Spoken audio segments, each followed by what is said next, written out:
আসসালামু আলাইকুম। আমরা ফার্স্ট অফ অল বোটের মাধ্যমে বিভিন্ন এলাকায় গিয়ে যে সব বাড়িদার পানি ডুবে গেছে ওইখানে গিয়ে আমরা ত্রাণ দিয়ে আসছি, উপসামগ্রী দিয়ে আসছিলাম। এখন আমরা আছি অন্নপুর গ্রামে আর কি। এখানে নাম কি মঙ্গলের কি মঙ্গলপুর গ্রামে যাচ্ছি আমরা এই ত্রাণ সামগ্রী এবং উপসামগ্রী নিয়ে। তো এর সাথে আমার সাথে আছে এলাকার যারা গণ্যমান্য ব্যক্তি এবং আমাদের এখানে আছে জাহাঙ্গীর ভাই, রনি এবং খায়ুল ভাই ক্যামেরার পিছনে এবং আমি। আর এখানে আছে চাল ডাল যাবতীয় যা লাগে আর কি করে খাওয়ার জন্য যা লাগে আর কি। তো কুমিল্লা এসে একটা জিনিস বুঝলাম, সেটা হলো এখানে কেউ গরিব না আসলে। বিপদে পড়ে জিনিসটা এখন নিতে হচ্ছে বাধ্য হইয়া।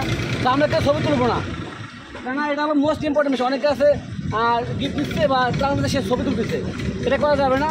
হ্যাঁ, তবে যদি আপনার খুবই ইচ্ছা থাকে ছবি তুলবেন, সেক্ষেত্রে বাচ্চা আছে, আপনার বাচ্চা যখন রিসিভ করবে মালটা আপনি তখন ছবি তুলতে পারেন। তো থ্যাংক ইউ সো মাচ, আল্লাহ হাফেজ।